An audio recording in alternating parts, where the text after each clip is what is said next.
안녕하세요. 세포언니의 행복한 가을 부부학교 대표 한지원입니다. 오늘은 저희가 특별한 손님을 한 분 모셨는데요. 네, 반갑습니다. 법무법인 해안의 신동호 대표 변호사입니다. 오늘 왜 나오신지는 알고 계시죠? 네, 그럼요.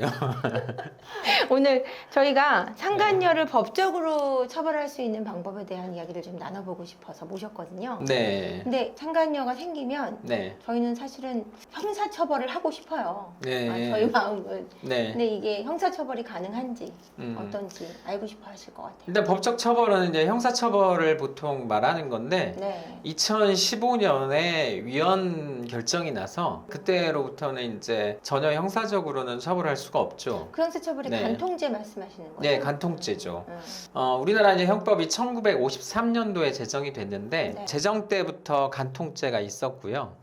2년 이하의 징역, 벌금형은 없었죠. 예전에는 일단 구속을 많이 시켰습니다. 그렇죠. 그리고 예. 자동으로 이혼이 됐던 걸로 전 알고 있거든요. 예. 그리고 이제 간통죄 고소는 이혼 소송을 이제 보통 제기하면서 하도록 되어 있고, 뭐 용서를 했다라거나 그럴 때는 이제 간통죄로 고소가 안 되고, 벌금형이 없다 보니까 이제 봐주는 게 집행유예였죠. 근데 이제 위헌에 대한 논의가 이제 꽤 있었거든요. 그래서 1990년대부터 2000년대까지 4번의 이제 위헌 심판이 있었고, 4번이나 시도가 있었군요. 예, 시도가 있었는데 다 이제 합헌으로 되다가 2015년에 위헌 결정이 난 거고, 간통죄가 폐지가 됐어요. 그죠? 그렇죠. 위헌 결정이 폐지가 된 거고, 이제 우리가 위헌이라고 얘기할 때는 이제 헌법재판소에서 결정을 하는 거거든요. 우리가 이제 대통령 탄핵 때도 헌법재판소의 결정이 있었잖아요. 그렇군요. 그래서 이제 헌법재판소에는 9명의 헌법재판관이 계시고, 6명까지 찬성을 해야 위헌이 되든 정당 해산이 되든 탄핵이 되든 근데 이제 2000년대까지는 5분까지는 위헌 의견을 낸 적이 있는데 2015년이 되어서야 7분이 이제 위헌 찬성을 하면서 2015년도는 예. 전부 남자였나 봐요. 9명이. 그건 아니고요.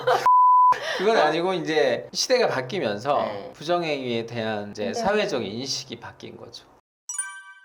간통죄 이게 있었을 때도 사실은 10,000건이 걸리면 한 명이 처벌을 한다고 알고 있었어요. 그러니까 네. 할까 말까였다고. 그래서 있으나 마나한 법이었다라는 얘기는 제가 들은 적이 있거든요. 그러니까 어느 때부터는 이제 음. 구속까지는 안 했죠. 다 집행유예로 봐줬죠. 그 봐준 것도 봐준 거지만 그게 네. 이혼이 되기 때문에 그거를 네. 끝까지 실행하는 아내분도 없었다, 남편분도 없었고 아내분도 없었다고 제가 알고 있거든요. 그러니까 이제 정말 옛날에도 이 부정행위는 일부 일처제, 가정을 깨트리는 일이기 때문에 네. 이제 10계명에도 나와 있을 만큼 안 좋게 인식을 했던 건데 시대가 바뀌면서 네. 그걸 국가가 형벌로까지 이렇게 제재를 해야 되냐. 그거는 이제 성적인 자기 결정권이나 너무 심하게 침해하는 것이다. 하나님이 주신 자유의지를 침해하는 거다. 예, 자유의지를 침해하는 것.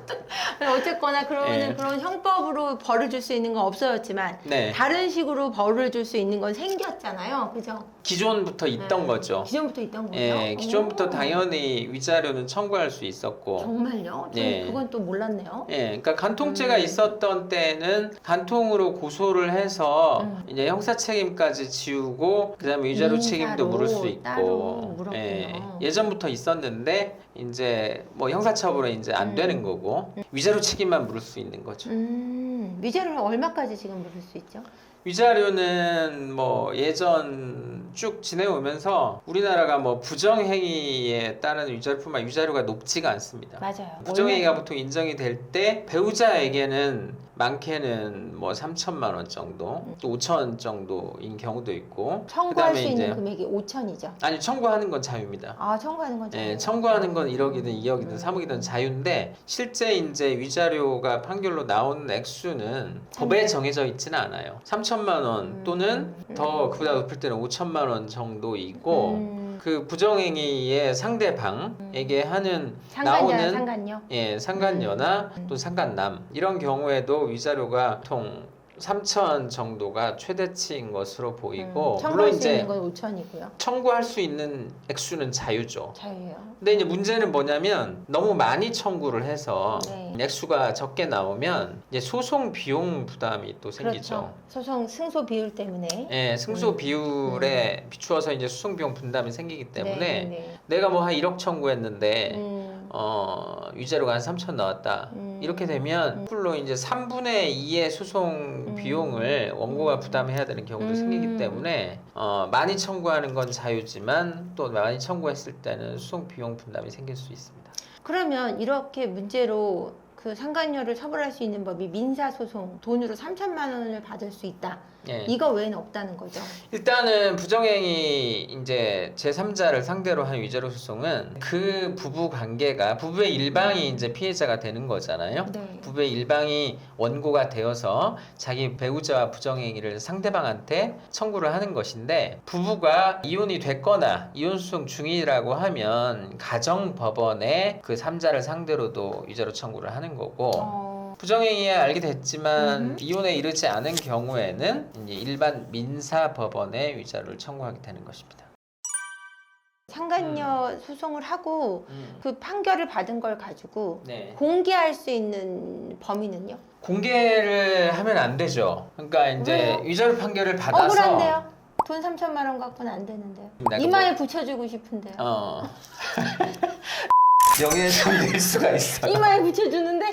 부정행위 상대방의 뭐 회사나 이런 경우 또 이렇게 알리는 경우도 있거든요. 그쵸. 회사에 붙이고 싶거나 아파트에 막 대자보 붙이고 싶고 막 플래카드 붙이고 싶고 막 이렇거든요. 그럼 이 명예훼손으로 고소를 당하면 고소당하면 어떻게 돼요? 거꾸로 이제 처벌을 받고 얼마나 처벌받아요? 벌금형을 보통 받게 되죠. 벌금이 얼마까지 나오나요? 모든 사람마다 똑같지는 않은데 네. 뭐 수백만 원 정도는 벌금을 내겠죠. 초범인데도 예, 초범인데도. 수백만 원이면 뭐 100만 원에서 900만 원까지요? 그 사건마다 다르고요.